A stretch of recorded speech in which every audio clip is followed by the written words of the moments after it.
All right, welcome everybody. So today we have another session, and today we are going to talk about ivermectin. Yes, the controversial drug, right? That's been going around. So I think there's plenty to talk about regarding ivermectin. So let's not waste too much time, and can we hear from Sim? Sim, what is a bit about ivermectin? What is it all about? Can you fill us in? Yeah. So ivermectin is a parasite killer, basically. A lot of news media has been misrepresenting this drug and calling it a horse dewormer. It's actually, yeah, it is a horse dewormer, but humans also use it for other purposes like parasites, head lice, scabies, river blindness, strongly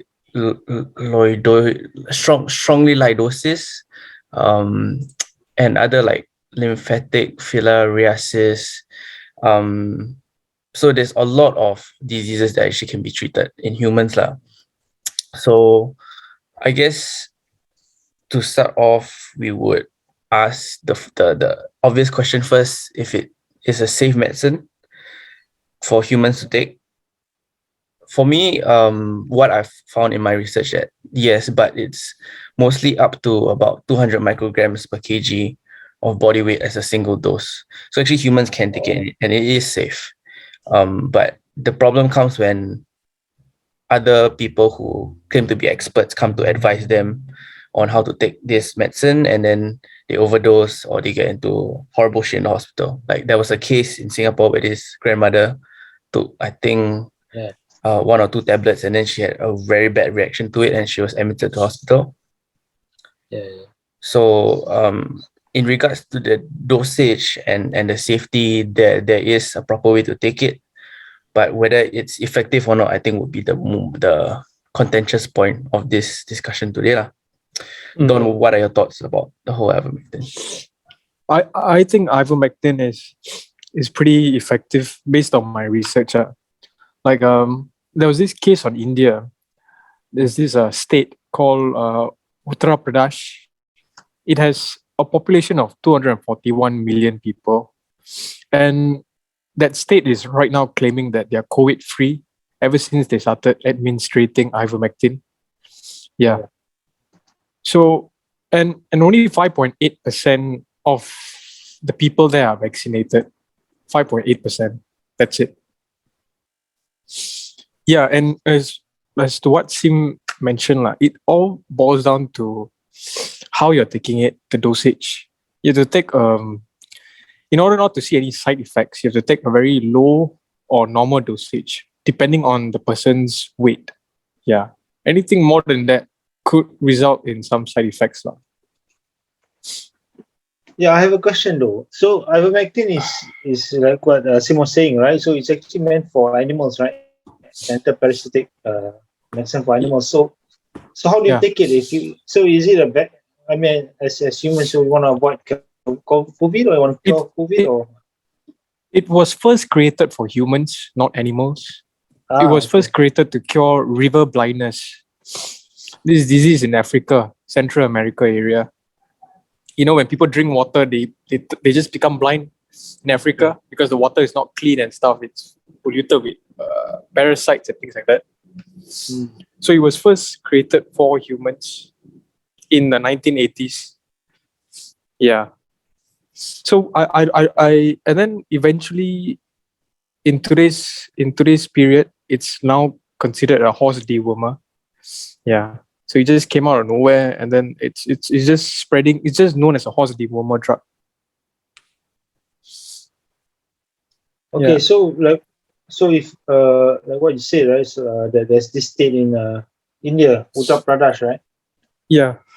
Yeah. So so very low vaccination rate. But 5.8%. Yeah.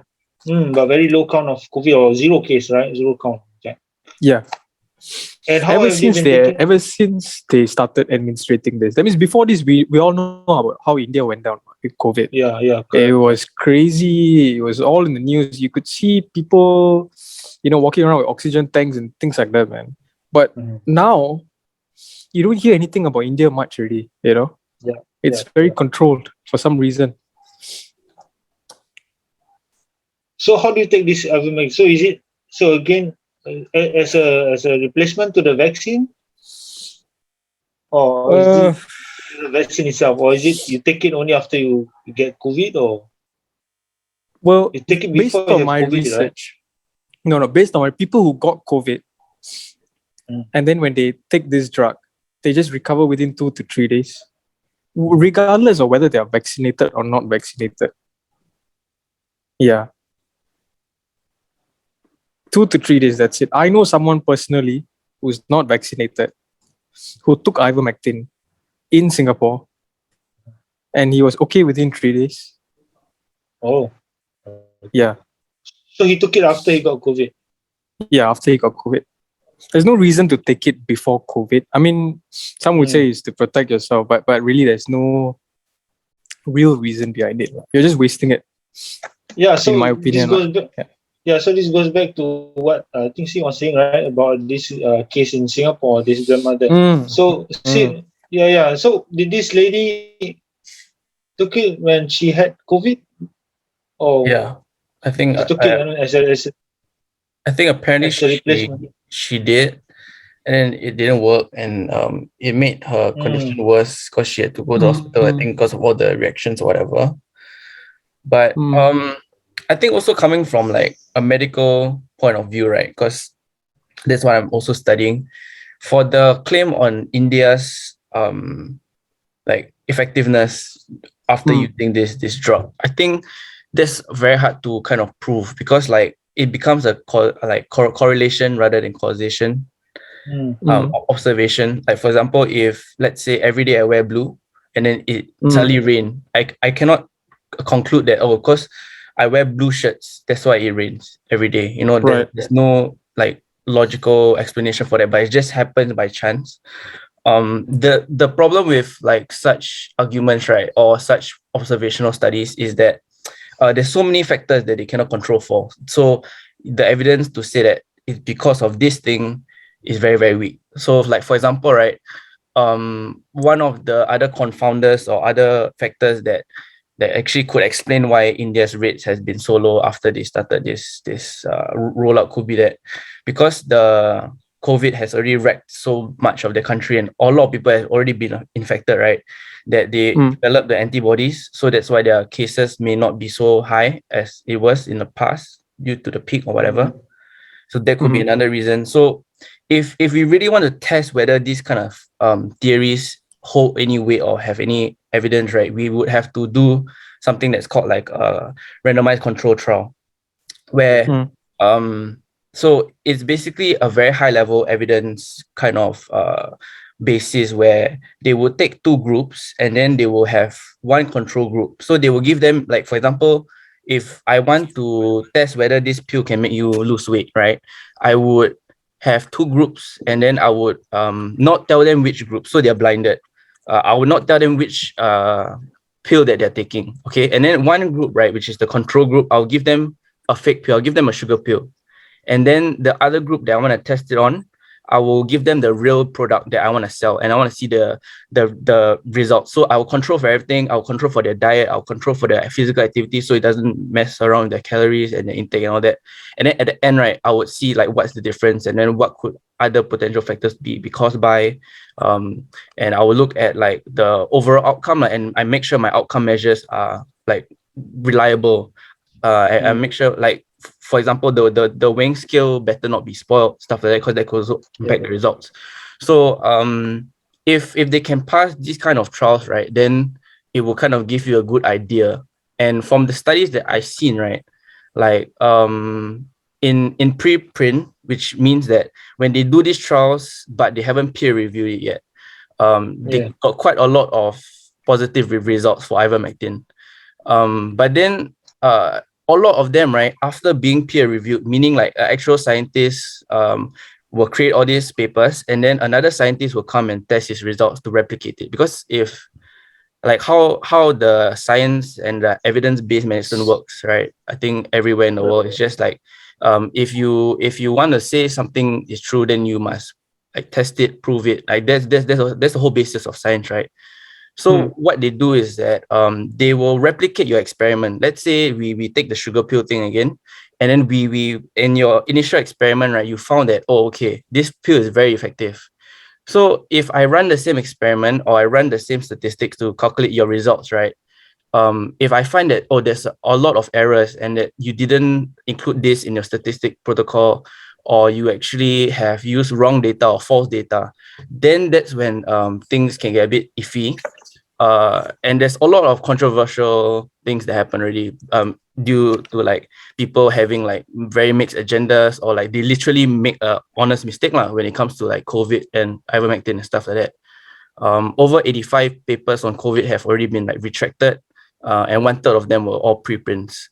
So I think there's one Egypt paper that was very in support of like ivermectin. They said like if you take ivermectin, and it's very very high level evidence because it's like a meta-analysis, right?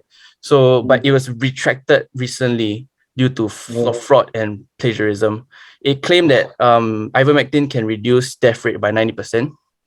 So, but I mean, even if you didn't read the paper, right, it would be quite suspicious that there are such like highly effective therapies. I don't think I can name any other drug that is capable of doing like this for any other disease. There is other like more concrete evidence for ivermectin that I've also found. There was a proof of concept randomized controlled outcome assessor blinded trial, which basically is sort of like the randomized control trial that I told you about earlier on, right? I think it had about 45 COVID patients, and then in those groups, right, they gave them ivermectin at different doses to see what was the cause and effect, and then the other group didn't have any ivermectin at all. They just gave them like standard treatments that you would for the COVID. And then the other group was standard treatments with COVID medicine plus ivermectin. The results found that there was no difference in viral load, and the adverse events were similar between the groups. And this was given at, I think, 600 mcg per kg of body weight. So, and this paper is actually published in the Lancet, so it's actually quite a good source to use. So with that being said, right, I did come across something else as well that is pretty interesting, that kind of puts the whole ivermectin theory or the ivermectin works back on its head. Because actually, if you want to kind of start sort of to say that this thing works for a disease, right, you must have a logical explanation why. Like, for example, if you take if you are having headache, you would take like Panadol because that's been shown to work for that. But why would anti-parasite medicine be able to help you with COVID? So there was a doctor who was very suspicious of this idea that anti-parasite medicine could actually help you beat a airborne virus. So what he did, right, was that he compiled a lot of papers, because now there's a lot of papers saying very different things. Some says that ivermectin is very good, but in other countries and in other papers, right, they say ivermectin is useless. Ivermectin increases the death risk of COVID. So what that this doctor did was he basically sampled all of these papers with like, I think, over 5,000 to 8,000 participants in total. And what he found, right, was that the locations with below average prevalence of parasitic worms, so like just now we were mentioning that this medicine actually can help you like kill the parasites, which is one of them. This disease is called strongyloids, right? So in the locations, right, like you were thinking probably of like quite underdeveloped countries, so like India, Bangladesh, certain parts of Malaysia, Colombia, stuff like that, right? They actually found that ivermectin was helpful, and then it lowered the death rate for people who had COVID. But then in this instance, right, the prevalence of those worms in the population is greater than the global average, which is 8.1%.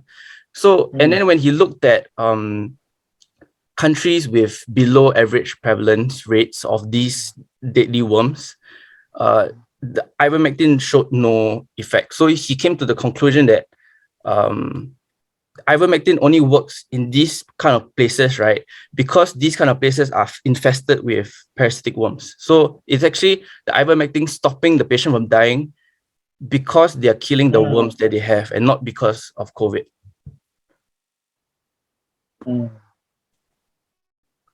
Okay. All right. So in the health and science in this field, right? So ivermectin has not really stood up to scrutiny, right? Though of course there are still trials and I guess studies going on, and people definitely some folks in the pro ivermectin camp still doing all these works and whatever, right? But then this begs the question: why would people not go for the vaccine in the first place, and why are they so inclined to, which has stood up to scrutiny, right? And go for ivermectin, which has not stood up to scrutiny. So why? Any takers? Like the case in Singapore, right? So the lady there. So why did she wasn't vaccinated, right? Was she? No, she wasn't. Yeah. So why didn't she go for vaccinate? I mean, why wasn't she vaccinated? Why, based why on would anyone? Yeah. Study that I see, right? They actually found that they did social demographic factors of why people don't take the vaccine, and they found that actually the poorer you are, the less educated. If you're from a minority background, if you're facing financial hardships, those were the factors that were strongly correlated with you not taking the vaccine. So I think also this lady was very religious. So her church members said that the vaccine was because with all these medical interventions, people will keep saying, oh, all this medicine that's coming up, why are you playing God, stuff like that. This is against religion, blah, blah, blah. So she was very sucked into the idea. And then she just wanted to keep herself safe. But then she was just brainwashed by her church members that, this sort of things can be avoided. So they don't really have the knowledge on how to read studies. They don't know what the science is. They're just more of word of mouth, and then I think there's a lot of fear. So when it comes to the vaccine, there's a lot of people saying it's like experimental thing. It's very new, which it is. It is very new. We haven't really seen a lot of long-term side effects yet, thankfully, but it may come out in the future. Who knows? So they just want like a sort of a new alternative that's not going to send them to hell, because they believe if they're going to take this vaccine, it's going to send to hell, or they're doing something wrong, stuff like that. So that's just my take on it. But I'm curious to see what you all think about why people do this. Yeah, I think like what you said, right? Because I think the vaccine that's being rolled out to the masses, they are based on this thing called the mRNA. mRNA, yeah. Yeah, so and that sort of modifies your, I don't know, some of your body structure, I guess. So Gene, that kind of is it gene? Yeah, gene. So yeah. So that's why people are not so inclined, especially those who claim that we entered have a certain belief about how we should live this world, I guess. Yeah. And yeah, so that's one reason, I guess. I think different people have different takes on the vaccine, like for not taking it. So many reasons, personal reasons, subjective reasons, health reasons. It goes on. But yeah, that's what it is. So the other interesting thing I think we can, at least for me, what I'm wondering about is, after the lady, her case got worse because of the ivermectin. Despite that, people are still claiming that, hey, look, stay strong, and ivermectin is still the drug to take, right? So that, I think, baffled some people. So yeah. It's because how do you put it, man? You look at the vaccine, right? Now, it has protected so many people. At the same time, it has brought in many adverse reactions, right? But now you compare it. If you compare it, it will be like, I don't know, maybe 20% adverse reaction, 80% more like it saved people's life, in that ratio. So for the ivermectin, it will be the same thing. 20% bad side effects, 80% it would have saved people's life, get them cured, things like that. Yeah, to them, it's the same thing. worst case, I see. Yeah. You're right. So at worst case scenario, nothing happens to me, lah. At the very least, I haven't changed my DNA, the RNA structure, right? My body is still intact, right? Yeah. Yeah, that could be what people may be thinking. Right. So this ivermectin, so because it's still on trial, right? So like what we've noted, right? So people are still trying. People is still undergoing start tests, I guess. Yeah, and it's cheap. Ivermectin is from based on my research, is a cheap remedy. Yeah, it's cheap and it's very easily accessible. Not in Singapore though. Yeah, Singapore sort of banned it. So if you try to order it, it gets like stopped in the borders. You can't get it anymore. Yeah, but So yeah. So is it recent that we have it's banned or stopped or regulated, or has it always been? Recently, ever since the whole ivermectin thing came up in Singapore, the news was coming up, that's when it got banned. Before that, it was, you could buy it easily. Just order it online and it'll come to you. So it's pretty recent that it got banned. Because many Singaporeans, I mean, not many Singaporeans, but there's a portion of Singaporeans are trying to get it.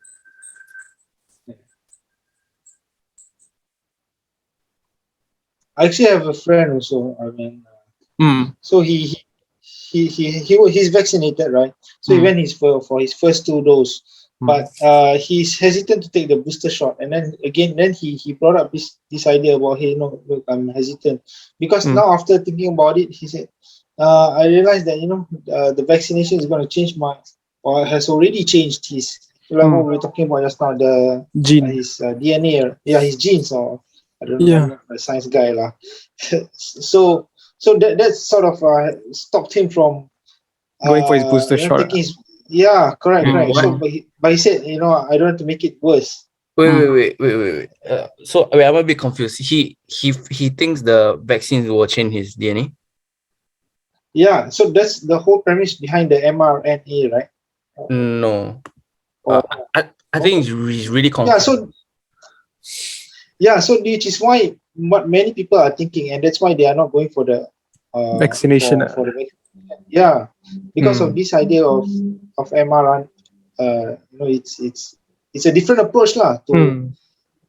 Right? It's a new approach. It's a new approach, yeah. Yeah. Unlike the Sinovac. Yeah.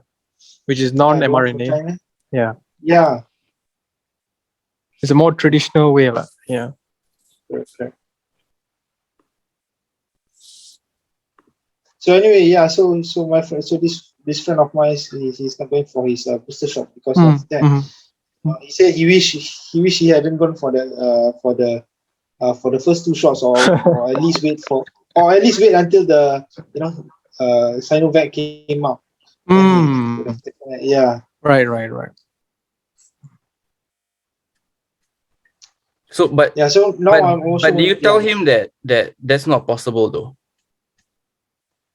What's not possible? Like the vaccine changing your DNA. So how does so maybe maybe you can fill us in about what is this mRNA approach about and why people Right. So How? mRNA is basically kind of part of your DNA. Like your DNA will make RNA. So Yeah. what mRNA is messenger, right? Is messenger Yeah. RN something acid. It's basically where you have ribosomes in your body, right? Which is basically the factory lah. They will read. So this factory in your body will read all this mRNA, and then they will tell your body what to produce. Okay, if I give you an example, right? um let's say, every day we shed our skin, and like, okay, for example, if you get a cut on your hand, for example, your body has a lot of Yeah. cells. You have eye cell, elbow cell, hand cell, feet cell, all of those kind of cells, right? So the Yeah. ribosomes, so if you're injured in a certain area of your body, like your arms or whatever, you get like certain messengers and hormones that's created, and then how it will react is, it will, from all the general cells, right, it will create specific like cells. Let's say you could injure your arm, and then it will just make like arm cells to come and cover up and sort of repair the damage that was done. So if you can kind of understand how that works, right, upon injection, the how all vaccines work is more dangerous and much more likely to cause you to kind of like fall ill and have like lower efficacy. Because how all vaccines work was, they, for example, the flu, right, they will take a very weak version of the flu. Yeah. Okay, like for example, they'll capture it, and then they'll literally like put it in a very awkward environment for it, so that a lot of it would die. They will say maybe like, so if its original form is like 100%, it will probably keep it to like 5% strength, and then they'll give you in your body, and then it will attack your body, and then after that, your body will get stronger because it will be able to recognize it and kill it. How this new vaccine works, right? Once they inject you, um, there's no virus in this. There's no COVID virus in this. All is just in it, right? It's just mRNA, which contains the spike protein of the COVID.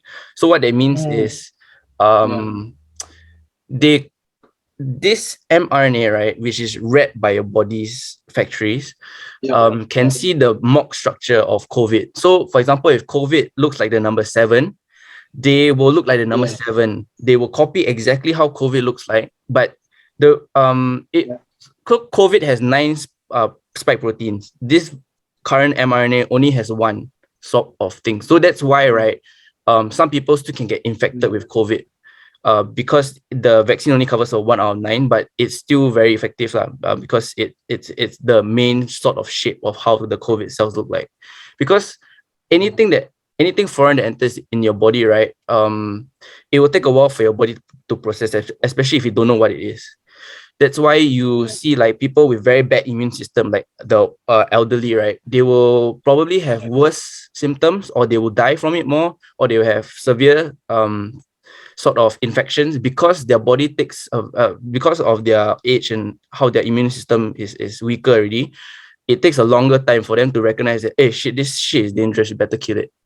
Whereas for us, our immunity is much quicker and much stronger, so we'll be able to detect this, right? So, but going back to how it works is, so these structures that are read by your body are allowed to kind of swim freely in your bloodstream, and that's why you get like sore arm the next day, because like there's quite a lot of things that being injected into your arm, like although it's quite a small liquid. They will be decoded by the ribosomes, right, which are the cell factories in your body, and then after producing the RNA itself. So what I mean by that, right, is like, for example, you go to this factory machine, and then you kind of feed it instructions to create something. So that's exactly what the vaccine does. It feeds your body instructions to create the vaccine itself. So actually, the vaccine is only one part of your protection. Your body needs to respond to it to create this COVID cell. Once it creates these COVID cells, right, all the T bodies and your antibodies in your body, which are literally like, how do I explain? Like your bodyguard, would come and destroy these COVID-looking cells because they never see them before, right? And then they just perceive them as a foreign object or as a threat, lah. And this allows your immunity to get stronger because your body recognizes that what they look like. Yeah. So for example, all the T cells and B cells in your body, right, they will take a picture of what this intruder looks like, so that next time it comes again, they can call for more backup, and they can also react faster, and in the event of a real COVID attack lah. So the vaccine itself does not contain any virus, or doesn't really stay long in your body at all. The thing is also, when it goes onto the ribosome, right, or into the cell, it's nowhere near the nucleus, because your DNA, right, is inside the nucleus itself, and it's very, very, very, very, very hard to kind of actually, it's nearly impossible. I think it's actually practically impossible to affect your DNA, because it's like you're using WhatsApp, and then you're trying to send me a message on Telegram. It doesn't have the sort of enzymes and also molecule structure to pass through to reach the nucleus. It's like, for example, if you think of how different cells and different DNA work, right? Like, if let's say I have sex with a dog, right, and I ejaculate into this female dog, I will never ever 100% of the time, right, never be able to have a dog baby come out, because the sperm cells just don't click onto those the egg and go into the fallopian tube like that. It's immediately like just rejected, destroyed, and it's not compatible. It won't stick. So it's like the same way of how this mRNA won't stick onto your DNA, because it's not even able to get to the nucleus in the first place. Yeah. Okay. So essentially, it's just training, right? It's training ourselves, or our immune system, right, to actually respond to the COVID virus if it hits us. Yep. Right. And it's not long lasting, lah. No. I mean, in the sense that so it won't. Yeah. Okay. Right. Yeah. So you can't really alter our human DNA, right? Yeah. So I guess it's this lack of understanding. So the moment, and so wonder whether partly, I don't like to blame here, but I guess could it be because partly the way the whole vaccination or the whole program was introduced, right? So there's this idea, it's an mRNA, it's a new thing, and then that sort of scares people, or at least some people, right, into thinking, hey, look, am I going to change? And is my DNA going to change? And these people are, not all of us are scientists, right? Not all of us are trained in biology and sciences, right? So, could all of this have been prevented? All these misconceptions have been prevented if we will be more careful in how we deliver the vaccine, right, in terms of the messaging, right? So there's something that I guess you can think about that. Unfortunately, I don't think it's been discussed that much, though. Right. So now what we are doing now is just firefighting, right, to battle all these misconceptions. Yep. Right. Yeah. All right. Sim, thanks for filling us with that. Yeah, sure. I think if there was like very credible evidence that ivermectin works, I would probably be in favor of it. Like I'm very like, I don't think I'm tied down to any position. I don't really have any bad thoughts of what ivermectin is, or I don't follow like exactly how the media portrays it, like some horse dewormer or like some horrible animal drug or anything. I don't think it's like that, but I just can't find any like good research to kind of support why we would use it. But if people really want to consider an alternative, right, I think there's this company called Merck's, MERCK. They are literally coming out with a COVID pill. I think it will be released in the UK next month. So it's literally a medicine literally targeting to reduce like infections and reduce your severe symptoms. And like some of the data that it has shown is like, it claims to be like able to help you beat COVID, like severe illnesses like 50% of the time, stuff like that. So it's quite promising. But then this is the company's own data, they haven't really came out with like open source publication or anything where anybody can read what their study says, but the company itself, MERCK, says that is very effective and it's getting approval now in the UK. So next month is coming out. So if that is really effective and is a potential cure for COVID, then yeah, sure, I'll be in support of that. Don, what are your thoughts? On or on what Sim said? Yeah. So for the new, yeah, we gotta wait for. We gotta wait. Oh, ivermectin, is it? Yeah, or the new drug, and yeah. As for ivermectin, so far I've heard good stuff about it and I've heard bad stuff about it. But the thing is, I'm hearing more good stuff about it than the bad stuff. Yeah, so I'm leaning towards, hey, I think ivermectin works. It should be an alternative drug to COVID-19. Yeah. As for Merck, am I pronouncing correct? Merck, the red pill. Yeah, That's going to come out in UK. Guessing there's we got to wait for it to roll out. Yeah, and then see how people are reacting towards it. Yeah, as for now, I'm all for it, lah. You know, it's better to have a pill form of cure. You know, because it could be taken instantly. You know, over counter and things like that. You don't have to wait so long. You know, people could have it at home, and they could treat it very fast rather than going to hospitals, clinics, things like that. So for them to come up with a pill form of cure is a good thing, lah. Yeah. Yeah, this goes back to what Sim was saying, right? So if you have a headache, you take Panadol. So that kind of right. Yeah. Process, I guess. All right. So this has been the quite a good discussion on ivermectin. Yep. Right. Okay, so it's a highly controversial drug. Hopefully we don't get POFMA. Yeah, highly controversial drug. I mean, I think we are okay here, right? Highly controversial drug. Some for it, some are a bit hesitant. Some and say, hey, what's wrong with the current vaccines that we have? I'm just gonna stick with that, right? Others are just waiting, I guess. All right, and then with this new drug that's going to be released in UK soon, I think everyone's anticipating that as well, right? Because that's not as controversial as the ivermectin or even the current vaccines that we have for COVID-19. All right. Okay, with that, I think that's it for today. The good, the bad, and the ugly of ivermectin.